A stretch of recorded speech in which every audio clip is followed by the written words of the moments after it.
Hey guys, so I just got back from the theater from seeing Everest, the movie Everest, not the actual mountain. I wish I would have seen the actual mountain, but whatever. Uh, this is a movie that was supposed to come out like last week. It actually got released last week, but only in IMAX theaters. Something that they failed to tell you until like a couple days before it came out. I was like, what the hell? Like, they did. They've only done that before. With like Mission Impossible Ghost Protocol, and that kind of annoyed the piss out of me. I'm like, just fucking release it in all theaters, not just one particular screen kind of theater. But no, they decided to wait a week to release it wide in a wide release, and my theater finally got it. They're also doing that with the movie The Walk that comes out next week. It's supposed to come out on Wednesday, but it's only coming out in IMAX theaters. And like, I think the nearest IMAX theater for me is like an hour away. And then the next week they'll do a wide release. That fucking annoys me. It really annoys me. Why? It's just so stupid. Not everybody has IMAX theaters. Anyways, that's just a little rant I want to get on here for a second. But anyways, I was looking forward to this movie. It looked pretty good. It had an interesting story. Anytime you got like these kinds of movies where it's a natural disaster kind of film, or expedition like this that goes wrong, it's good. It kind of interests me. This was based off a true story too, of a real big tragedy that happened. I never actually heard. I don't. I mean, this was '96, but I barely remember it. I don't remember ever hearing about this. Maybe like I was like, huh. I was like, I'm surprised I never heard about this because this was a big deal. But yeah, the trailers looked fine. It looked like it had a really good all-star cast. Everything else. It was also being directed by Baltazar Kormacor. I know I'm probably saying his name wrong. He's the guy who made Contraband and was Two Guns.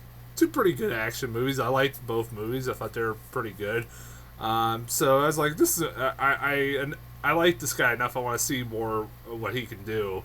Like, he keeps getting better and better as a director with each movie. And you know what? It was good. It was. It was a pretty damn good movie. I honestly I didn't really have any problems with it. It was a really solid film. I did have a couple complaints here and there, which I'll get into, but overall, really, this was a really good movie and a really good sit. I didn't regret seeing it. Um, the acting in this movie is really, really good. Uh, it, Everybody in this movie pulls in a good performance. It's mainly Jason Clarke's movie. It's mainly his story. He's the leader of this group. Uh, this group that does this expedition up Everest. He does this pretty much yearly for anybody who will pay to go do it and who's an expert climber. Um, and he has a wife that's at home pregnant and things like that. He's really good in this movie. Also, you have Josh Brolin, who I freaking love, and he's great in this too. He also got Jake Gyllenhaal, and who's basically almost a rival uh, exped- expedition leader that Jason Clarke, like him and Jason Clarke, end up actually working together. They're both climbing the mountain at the same time, and they end up actually working together towards the end. And Jake Gyllenhaal is like, honestly, one of the problems I have with this movie is that Jake Gyllenhaal. I was like, man, I almost forgot he was in this thing until like I saw the trailer before I left. I watched the trailer again before I left. It's, oh yeah, he's in this movie. He's like he doesn't show up until like maybe 20 minutes into the movie. I'm like, oh yeah, he's like you're like. Because I kept watching the movie going, where the hell is Jake Gyllenhaal at? Because he's almost unrecognizable. He has like a full beard and everything. Um, the person I particularly liked in this movie was Josh Brolin. He was fun. He was fun. I love Josh Brolin. He's playing Josh Brolin basically. He's a Texan, uh, no nonsense guy who tried to go up, who's been wanting to try to go up this mountain for a long time. Also, there was that guy, I forget what his name is. He's the guy who plays the mailman. He's been in like a lot of things. He's one of those guys you see in a lot of movies and you forget what his name is. He was really good. I like this story. Like he was a mailman who attempted to go up Everest a few times and didn't succeed, and so this was like his last shot. And he was really desperate and trying to, get the chance to do it again, and succeed this time. I forget what his name is, the actor's name, but I've seen him in a million different things before. And then this movie is really well made. It is a really well made movie. It's beautifully shot. The 3D does help a lot in the Everest scenes. It helps and hurts at the same time. I'll talk about why it hurts a little bit, but like in the the scenic shots and stuff like that you see throughout the movie, it makes the movie look more beautiful. You can appreciate the cinematography in this film. It's really well done. It's really well made. It has some really goddamn intense moments. Like towards the end of this movie, it's pretty intense, and pretty brutal. Some of the makeup effects in this movie were pretty brutal, especially Josh Brolin at the end of the movie. Good God, that made me cringe a lot. That when they reveal what Josh Brolin looks like, it's like, God damn, man. That guy ended up losing it. It's revealed he basically gets frostbite all over his face and all over his hands. And he loses basically his nose and his hand, as you find out in the credits. Which I could believe that, because he looked basically at the end of the movie, his hands were all bandaged up. And I was like, there's no way he's going to be able to use those again. And also his nose was just completely black. It was pretty disgusting, honestly. The makeup effects were pretty good. This movie is pretty damn intense, and you give a crap about the main characters. Even though there are a lot of characters that are interchangeable that I could... They're, the three main focus characters that are the focus in this movie are Jason Clarke and, damn it, what's his name? Josh Brolin and somewhat Jake Gyllenhaal, although Jake Gyllenhaal really disappears pretty much halfway through the movie, and you don't see him again. To the point I was like, where the fuck did Jake Gyllenhaal? What happened to him? Well, you do find out at the end. I was like, at least they told me what happened to him. I expected, I was like, are they ever going to resolve what happened to him? Well, it's not like with the Green Inferno where a girl ends up escaping and you don't know what the fuck happened to her. Although somebody told me that that's another discussion. Never mind. Anyways, things I didn't like. There's one thing I didn't like. Particularly, it's the one thing. It's basically one of the it revolves around the thing that I'm a person that there's no fucking way I would have done this expedition whatsoever. Oh my God, they explain throughout the beginning of it all the dangers of going up there, and I'm like, after I heard all that, I said, fuck you, I'm out. But these guys, I don't care. I know it's gotta be a thrill to be on top of Everest, and I know it's gotta be the coolest thing ever to brag about. I'm sure it is, but at the same time, fuck that shit.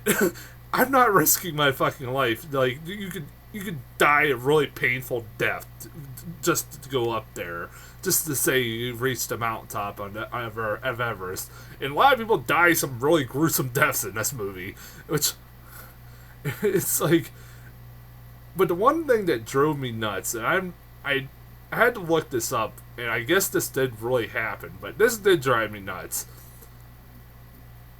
Jason Clarke's character could have easily probably got back to safety before the storm hit if he hadn't done one stupid fucking thing. One really stupid damn thing.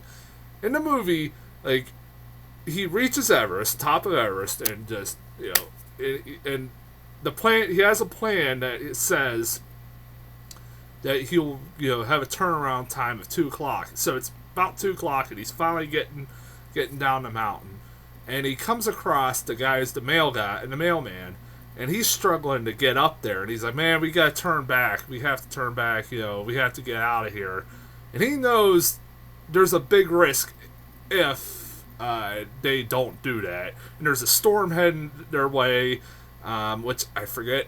I think he knew about that storm. No, he didn't actually. Take that back. He didn't know about the storm coming his way.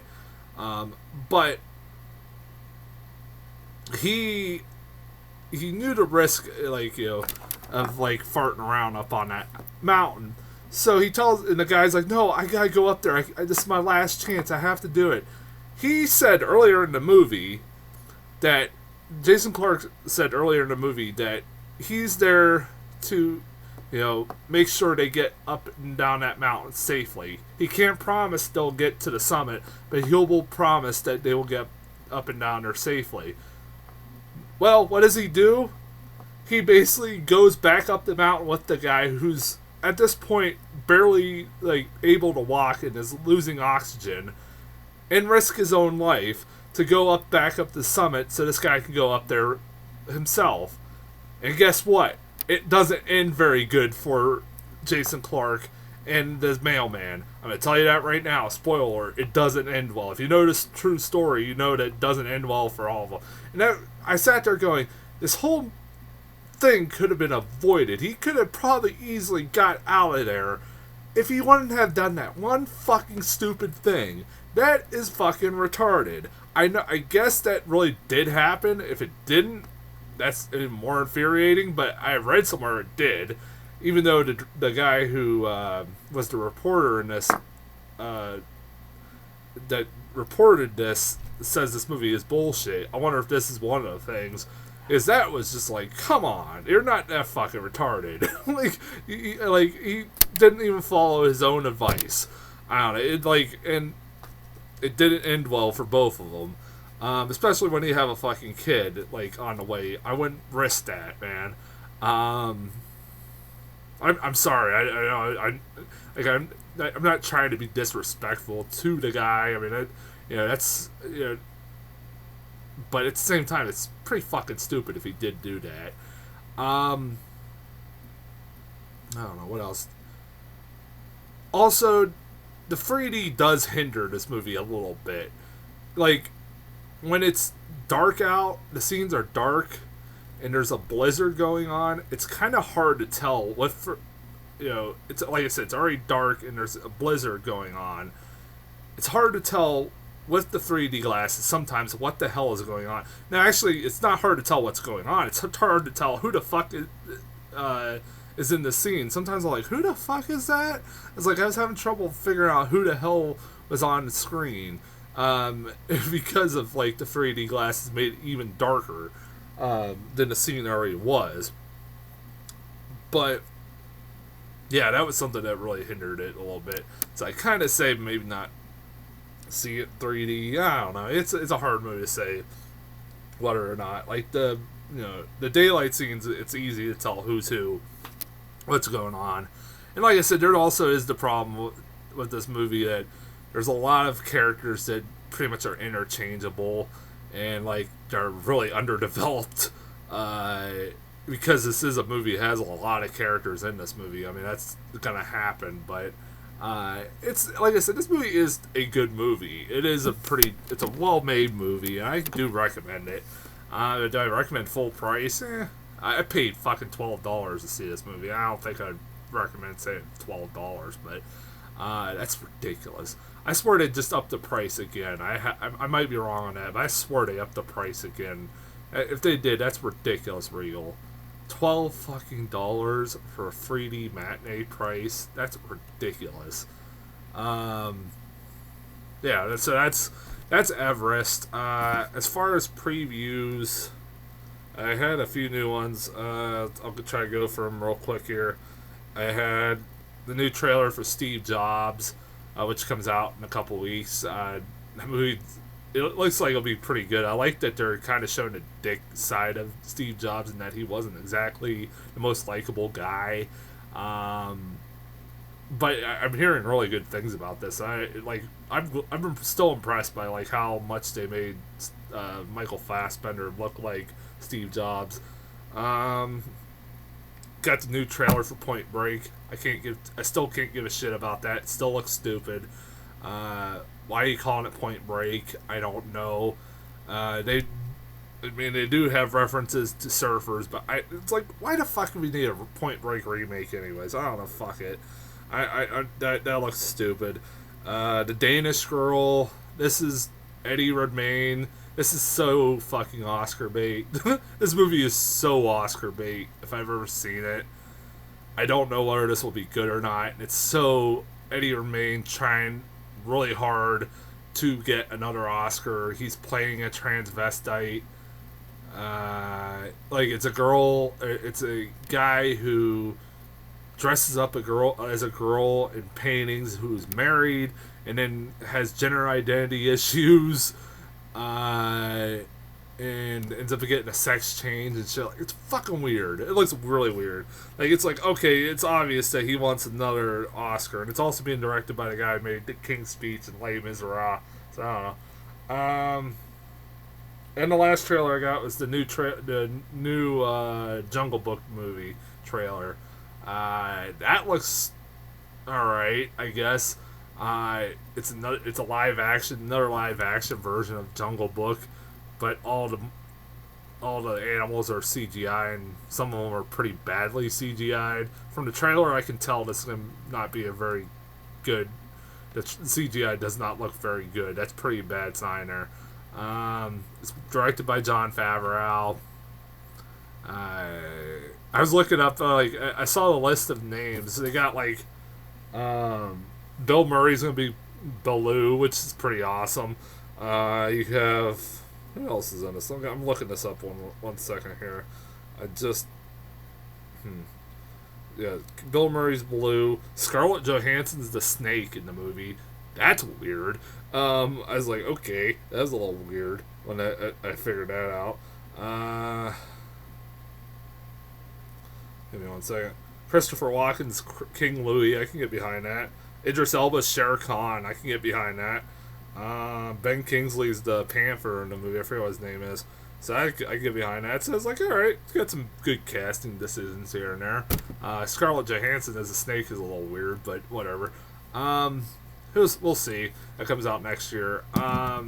That's as far as it goes with trailers. I'll be back in a couple days with the next few days with trailer or a review for Grandma, and also later this week I'll have a review for The Martian and Sicario.